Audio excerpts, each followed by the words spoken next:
Capítulo 16. La espada de Saladino.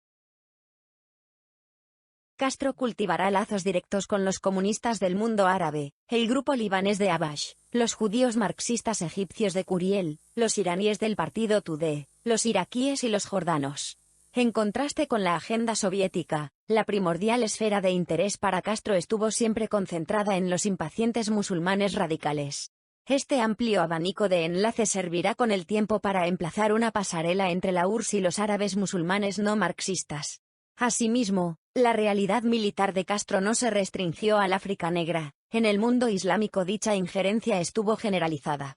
Yemen del Sur, por ejemplo, llegó a contar con 800 gurkas antillanos, que asiduamente participaron en crisis intestinas o en los choques con Yemen del Norte y Omán. En la Libia de Gaddafi, los batallones cubanos llegaron en su momento pico a la cifra de 2.500 soldados. En el sur del Líbano un centenar de militares castristas adiestraban a la OLP. La Irak de Saddam Hussein contó con brigadas de construcción militar, así como con 250 instructores en especialidades militares. También Siria se benefició con tanquistas y artilleros cubanos y, en tiempos normales, dispuso de hasta 300 soldados de la Gran Antilla. Por su parte, alrededor de 150 más fueron destacados en Argelia. La alianza con Gaddafi concederá a Castro mayor beligerancia con las facciones duras del mundo árabe, especialmente con la OLP, con los sirios, los iraquíes y los sudyemenitas, facilitándole la importación de considerables partidas de petróleo árabe. Conjuntamente con Trípoli, La Habana llegará a inmiscuirse hasta en el lejano oriente. Gaddafi brindará su donación a las cuadrillas terroristas de Europa, entre otras a las italianas Brigadas Rojas, los separatistas de Cerdeña y la neonazi Ordine Nero. Con respecto al Pacífico Meridional es notable el favor de ambos, en bienes y en armas, a los sublevados comunistas filipinos, la asistencia al Frente Socialista Kanak de Nueva Caledonia, y sus gestiones para facilitar la presencia soviética en Vanuatu. La Habana proveerá a muchos países árabes de fogueo militar, uso y ensamblaje del arsenal bélico soviético, asesoría en los aparatos de seguridad, y en las estructuras paramilitares y de masas. En septiembre de 1978, Castro realiza una visita de trabajo a Libia para coordinar con Gaddafi, y con los soviéticos extensos ejercicios militares que se llevarían a efecto cerca de Tobruk el 9 de noviembre, y donde participará una brigada cubana y oficiales soviéticos. A la invitación de Castro seguirá la de su hermano el ministro de Defensa, con quien se rubrican tratados para la construcción de 2 carreteras en el sur hacia el Chad, y el envío de 4,500 militares. La Habana tratará de cristalizar una alianza anti-sudanesa de Libia, Etiopía y Yemen del Sur. Castro se compromete a promover los proyectos de Gaddafi para crear una extensa federación de estados islámicos saharianos con Sudán, Níger, Chad y Nigeria del Norte. El trabajo de los cubanos en Libia será de vital importancia en el que adiestrarán al cuerpo de espionaje y seguridad, y crearán una unidad de comandos especiales antigolpistas. La escolta personal del coronel Gaddafi, y de otras áreas sensibles en torno al mandatario libio también serán preparadas por La Habana. Los instructores cubanos, junto a varios exagentes de algunos servicios secretos occidentales, resultan básicos para la enseñanza de terrorismo, que se imparte en los cuarteles de adiestramiento libios. La coordinación de la entente Cuba-Libia se consuma a través de Hassan Ashkal y de Salam Hayoud. Este último era el mayoral de los servicios secretos tripolitanos, y será en lo adelante un asiduo viajero a la capital cubana 1. En el ataque que los comandos libios efectúan en Gafsa, el 27 de enero de 1980, la policía política tunecina obtiene pruebas del desertor Noureddin Edrid y de que tales comandos habían sido adiestrados por cubanos en las instalaciones libias de Taruma, Maatem Biskra, Seba, Aouzou, y Okba LBN Nafi 292.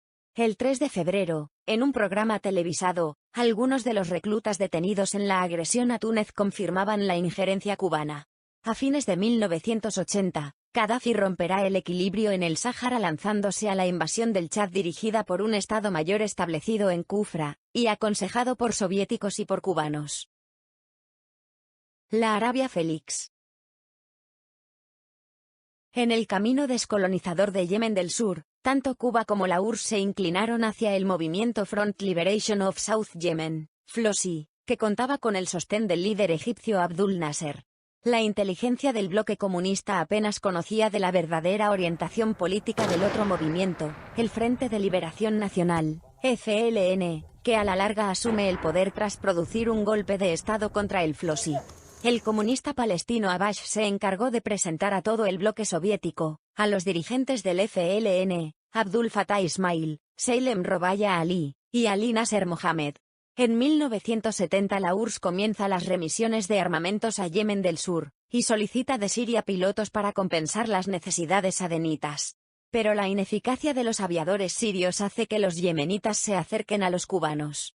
Ya para 1971 los alemanes orientales son los que financian la confección del aparato de represión interna sudyemenita, y les proporcionan fogueo y capacitación técnica. El proceso de Yemen del Sur comienza a interesarle a Castro, y en 1972 Cuba establece relaciones diplomáticas con Adén. Se emplazará una potente diputación militar para ensamblar y manejar el armamento sofisticado y preparar militarmente a los yemenitas 293. En octubre, los dirigentes Fattah Ismail y Ali Nasser cumplen con una invitación ceremonial a La Habana donde solicitan el concurso de Castro en su diferendo con el Yemen del Norte.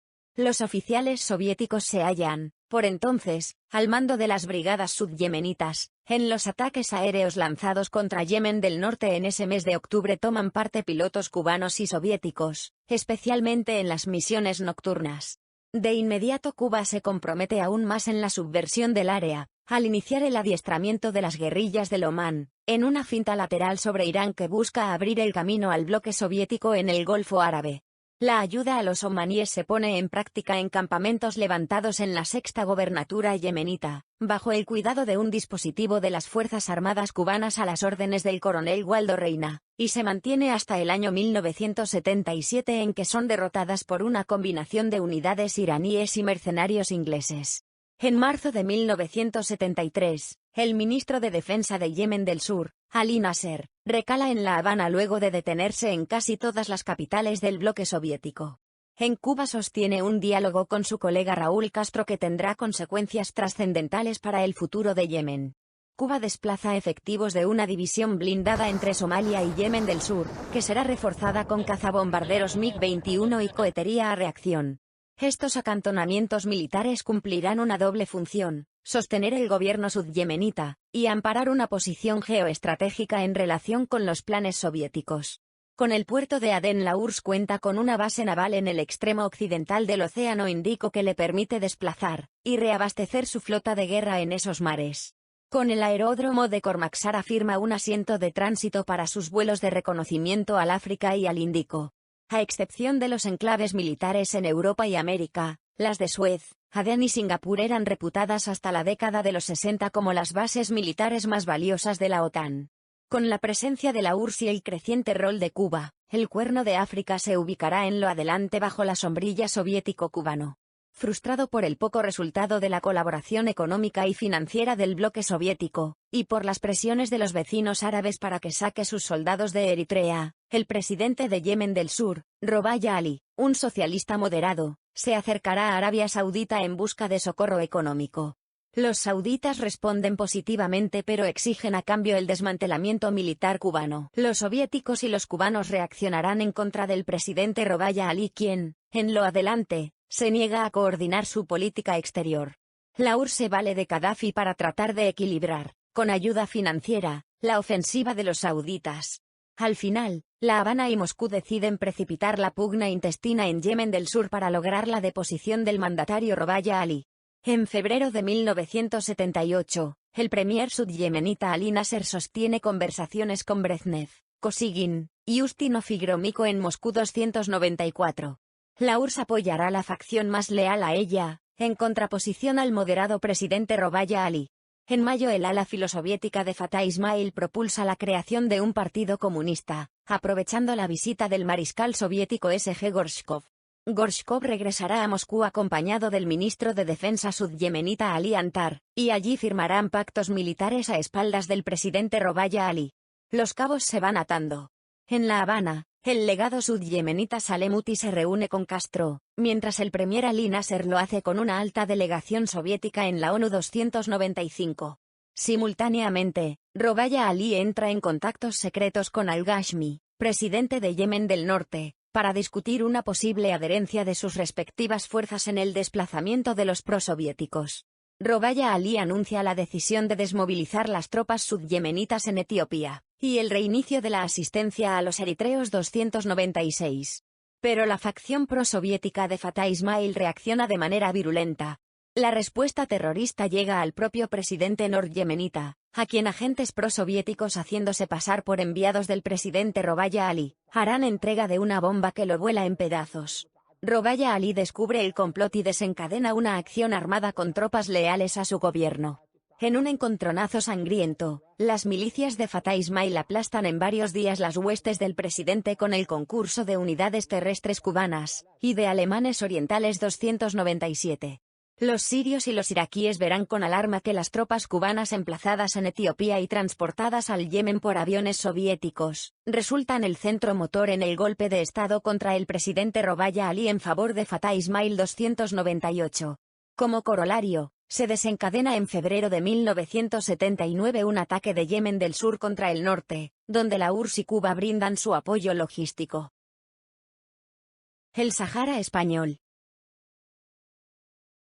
El coro central de la dirección del Frente Polisario, formado por ex estudiantes marroquíes, sostendrá contactos directos con los cubanos en diferentes latitudes del norte de África y Europa. Sus miembros se desplazarán frecuentemente a La Habana, donde se vincularán con Osmani Cienfuegos, cabeza máxima de la Tricontinental. El interés de Castro por el territorio saharaui responde a una ecuación política para tratar de alimentar su imagen entre sus aliados árabes, y desestabilizar a la monarquía marroquí contra la cual venía maquinando desde los primeros años de la revolución. Pero Castro no se encontrará solo en tales empeños. Los soviéticos estarán secundando este diseño debido a la atracción que sobre ellos ejercían los fabulosos yacimientos de fosfato de Boukraa, materia prima esencial a su maltrecha agricultura, así como los de petróleo, uranio, cobre, sal y manganeso. Este espacio del Sáhara en litigio podía resultar además una cuña en el flanco sureño de la OTAN. A instancias de Castro y de Neto, el Club de los No Alineados en Colombo, en agosto de 1976, adopta una resolución que conforma el marco enfilado a legitimar el alzamiento armado en el Sáhara Occidental. En 1976 Castro decide energizar los núcleos guerrilleros del Frente Polisario con miembros del Frente Popular de Liberación de Omán. Estos elementos habían sido alistados en Yemen del Sur por instructores cubanos después de que las ofensivas del sultán Qaboos redujeron considerablemente el radio de sus operaciones. A fines de mayo de 1977 se oficia en La Habana un cónclave confidencial de alto nivel en la que participan por la parte cubana Fidel Castro, altos oficiales militares y miembros del Comité Central, y por parte del Frente Polisario una comisión integrada por su vicesecretario general Bashir Mustafa Sayed, Fadil Salek, Beyrouk Kaid Saleh, Mohamed Milésimo Barek y Aichasid Brahim. La conversación tiene como meta exponer a la cúspide caribeña un amplio pliego de colaboración militar, médica y de entrenamiento. A este coloquio seguirá poco después un segundo encuentro en Argelia. A partir de ese momento, Bashir Mustafa hará regulares visitas a Cuba, de coordinación con altos dirigentes del país. En 1977, una nutrida misión presidida por Armando Acosta, miembro del Comité Central del Partido Comunista Cubano, hace acto de presencia en los campos del Frente Polisario.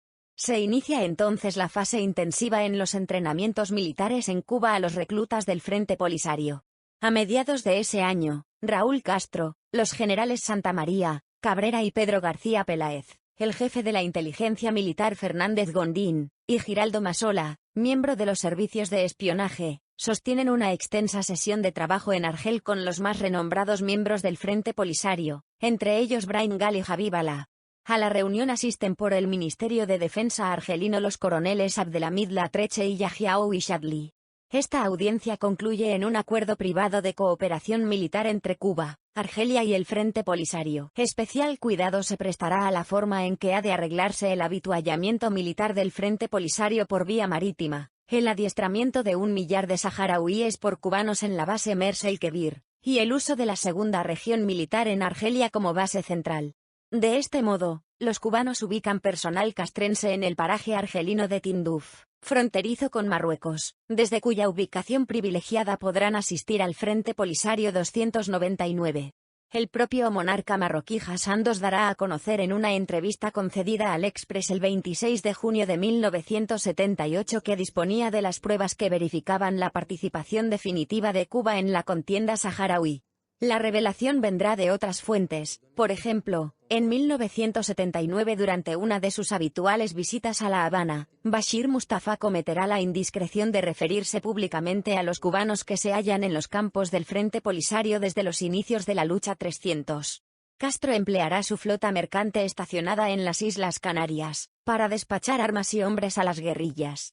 El 12 de julio de 1980, cazas Mirage marroquíes abren fuego sobre dos paquebotes cubanos, el Moroboro y el Guillermo Pico, que se hallan dentro de las aguas jurisdiccionales del Sáhara Occidental, cerca del perímetro donde opera el Frente Polisario. El 11 de diciembre de ese año, los guardacostas marroquíes arrestaron dentro de sus límites jurisdiccionales al buque cubano Golfo de Tonquín, que provenía de Guinea portando equipos de comunicaciones y de rastreo que estaba monitoreando los movimientos del ejército marroquí en campaña contra el Frente Polisario.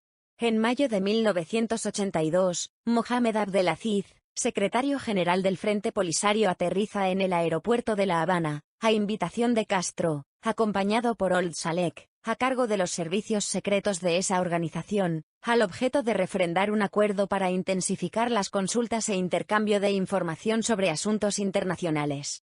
A esta plática siguió el arribo de Ibrahim Gali, cabeza militar del Frente Polisario. Los palestinos. Las relaciones de los palestinos con Castro se remontan a los inicios de los años 60, mucho antes de la formación de la OLP, cuando portavoces palestinos introdujeron al premier argelino Ben Bella a los cubanos. En el grupo de argelinos que fue a entrenarse a Cuba entre 1959 y 1960 figuró un importante número de fedayines palestinos que luego completarán el equipo básico de los originales comandos armados de la OLP que comenzaron los primeros ataques contra los israelíes. A través de Ben Bella, el Che Guevara establecerá los primeros contactos con la hermandad musulmana y con sectores fundamentalistas iraníes. Así, la propaganda cubana traducida al árabe, no solo será la primer cartilla de adoctrinamiento palestino sino que también figurará como el primer catecismo revolucionario de los fervorosos militantes chiitas iraníes. Pese a las intensas pugnas entre las capillas marxistas, las nacionalistas y las pro-hachemitas, que se desataban en el seno de la OLP, Cuba será uno de los primeros países del bloque comunista en concederle a la OLP la categoría de Movimiento de Liberación Nacional. La Habana no apoyará la manipulación soviética que crearía con los sectores comunistas palestinos una facción paralela que se llamó Al-Ansar, la cual se desvanecería con el tiempo. Castro también se mostrará contrario a ofrecer su apoyo político al Frente Nacional Palestino fabricado por los marxistas jordanos 301. En 1966, la OLP fue aceptada como agrupación legítima en la conferencia tricontinental efectuada en La Habana. Meses después el gobierno cubano apoyaba públicamente los ataques palestinos al territorio israelí. Las relaciones diplomáticas del régimen de Castro con Israel no fueron óbice para que se destapara un noviazgo entre la OLP y La Habana, especialmente con la sección Al-Fatah de Yasser Arafat. Por aquel entonces, Arafat y su fracción no eran bien mirados en Moscú debido a su conexión con China, y a sus flirteos con organizaciones israelíes de izquierda. Pero incluso las partidas marxistas dentro de la OLP, como el DFLP de Nayib Awadme, y el PLFP de Abash, propendían mucho más hacia los cubanos que a los soviéticos. De la URSS los marxistas palestinos estaban decepcionados. Cuba, sin embargo, les dedicaba abrigo político, entrenamiento y ayuda económica. Era claro, La Habana hablaba un lenguaje de confrontación y de tableteo de ametralladoras. Abu Liad, uno de los lugartenientes más allegados a Arafat, comentará cómo, desde 1966, había encargado que militantes palestinos de la OLP recibieran adiestramiento en Cuba, y que instructores castristas a su vez impartían clases en los campamentos de entrenamiento palestinos 302. Ulises Estrada, componente por esa época del aparato de espionaje de Castro, será por largo plazo el sujeto clave para las ligaduras de Cuba con la OLP. A través de la tricontinental se conectará la OLP con el Ejército Rojo en el Japón, las Brigadas Rojas en Italia, el IRA irlandés, la ETA de los vascos, los guerrilleros sandinistas y salvadoreños, y el Baader Meinhof alemán. En la década de los 60, Yasser Arafat había sido cortejado por el oficial rumano radicado en El Cairo, Constantin Munteanu, quien le arregló una entrevista con Nicolau Ceausescu en Bucarest en 1970. También era conocido que Yasser Arafat había sido cultivado por un oficial de la KGB, Vasily Fyodorowich Samoilenko 303. A partir de 1974, la KGB inició entrenamientos de guerrillas de la OLP en su escuela especial de Balashika, además de proveerles de armas para los ataques contra los objetivos militares israelíes. La rama de inteligencia de la OLP, encabezada por Hani Hassan, también recibió cursos anuales en el Instituto Andropov de la KGB, y de los rumanos recibía pasaportes en blanco, equipo electrónicos de vigilancia y armas para operaciones rápidas. Ya desde 1968, Cuba cooperaba con Irak en la preparación de guerrilleros palestinos, sobre todo con el agregado que luego ha de llamarse Septiembre Negro. En 1967 y 1968, la DJI cubana, desde su central en El Cairo, introduce personal militar en la organización palestina Al-Asifa. En el coloquio de los partidos comunistas celebrado en Moscú en junio de 1969, la Diputación cubana media para que se acepte a la OLP como un fidedigno movimiento de liberación nacional, y con ello lograr el acceso oficial de los palestinos a los eventos comunistas internacionales. Castro se pronuncia acerbamente, aunque de forma indirecta, contra la falta de asistencia por parte de los soviéticos, de los sirios y de los egipcios para con la OLP, durante los trágicos lances de la porfía civil en Jordania, el Septiembre Negro de 1970. En esta crisis de los palestinos, La Habana mostrará una postura más comprometida en favor de Arafat que el resto del bloque soviético, sobre todo en los momentos que el palestino se distanciaba de Pekín. En los albores de los 70, los cubanos preparan de forma aislada en Jordania a sinnúmero de guerrilleros latinoamericanos y palestinos de Al-Fatah. Los palestinos serán puestos al corriente en las tácticas terroristas en los planteles soviéticos de Simferopol, situado en el Mar Negro, y de Gorkovskoye Shose, contiguo a Moscú. Además, Cuba les asegurará capacitación, incluso al temible Abu Nidal, en disímiles latitudes, Yemen del Sur, Nicaragua, Líbano, Libia e Irak. El favorable resultado de una instrucción aislada, y lejos de un medio proclive a distraer la concentración de los reclutas, fue de inmediato experimentado con los fedayines palestinos, los cuales comenzaron a ser capacitados por los soviéticos y cubanos en Corea del Norte, al clausurar el rey Hussein II sus santuarios jordanos.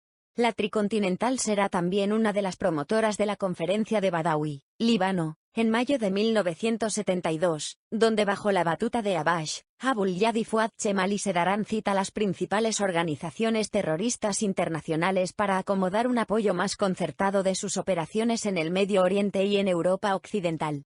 Así, en contubernio con las Brigadas Rojas, una cuadrilla de Septiembre Negro graduada en los laboratorios de terror cubanos, lleva a cabo un sabotaje en las refinerías de Trieste. A su vez, los terroristas europeos obtendrán artefactos sofisticados, cohetes SAM-7 entre otros que, originarios de Cuba y del resto del bloque comunista, serán servidos por sus colegas palestinos. En septiembre de 1973, se desarrolla la cuarta conferencia de los países no alineados en Argelia. Entonces Castro, en solidaridad con Arafat, rompe relaciones con Israel y presenta la resolución de abrazar con todos los medios el sostén de la violencia desatada por la OLP. Castro será el primer mandatario del tercer mundo en proclamar que el petróleo era una trascendental arma de presión contra el capitalismo occidental. Castro seguirá objetando a los soviéticos el proyecto de conformar una segunda organización palestina más dócil a Moscú, a partir de Awadme y Abash. Ello valdrá al dictador cubano la irrestricta inclinación de Siria y del propio Arafat. A fines de 1974, una copiosa representación de la OLP encabezada por Arafat recalará en La Habana, para cumplir con varias reuniones en las que se concluyen acuerdos confidenciales con Castro para el suministro de armamentos, entrenamiento de personal y la adjudicación a la OLP de una oficina con rango de embajada en La Habana y su consecuente reconocimiento como un gobierno. Castro da un paso más en su intromisión en los asuntos palestinos al formalizar con Gaddafi la famosa Junta Coordinadora Revolucionaria que desde París se dedicará a ensanchar el patrocinio internacional a la OLP y del Frente Sandinista. El descalabro soviético en el Egipto de Sadat marcó un punto sustancial en la escalada y validez de la OLP para el bloque soviético. Por otra parte, a raíz de la balcanización del Líbano, con sus facciones y señores de la guerra, donde la OLP resulta un factor de peso, Castro asumirá la iniciativa política dentro del mundo comunista al conceder personalidad propia a los palestinos, rehuyendo considerarles en lo adelante como meros apéndices de los estados árabes. Será Abash quien acoplaría a los cubanos con los sudyemenitas, a cambio de lo cual Castro será autorizado a pertrechar unidades palestinas en técnicas de desembarco en la isla de Perim en pleno estrecho de Bab el-Mandeb.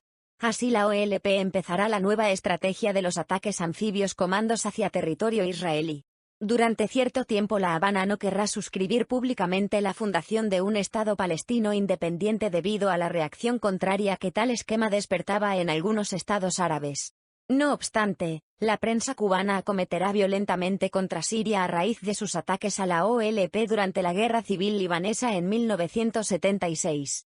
Cuba cerrará filas con la facción del PC libanés durante el largo conflicto que destroza el país 304, y sostendrá el criterio de la necesidad de consumar una repartición más equitativa del poder entre todas las comunidades en el Líbano, incluyendo a los fedayines palestinos llegados a ese sitio en septiembre de 1970. A mediados de 1976, los israelíes detectan un número significativo de cubanos en el sur del Líbano, sin dudas la avanzada de un envolvimiento mayor en el futuro. Los cubanos no resultan útiles a los palestinos solo en el terreno militar o de inteligencia. La Habana se encargará también de promover la imagen política de la OLP, y en la tercera conferencia del Mar de la ONU tratan de incluir a los palestinos. Cuba enarbola la resolución adoptada por las Naciones Unidas en 1975 y 1977 en la que se define al sionismo como una forma de racismo, y además será el único país no árabe que exige en el Consejo Económico y Social de la ONU una resolución que incluyese a Israel en la agenda sobre el racismo. Los hermanos musulmanes. De regreso a las Antillas, luego de una gira por África y el Medio Oriente en 1977, Castro aumenta el volumen de la cooperación política y los entrenamientos que venía otorgando a la OLP sistemáticamente desde 1974.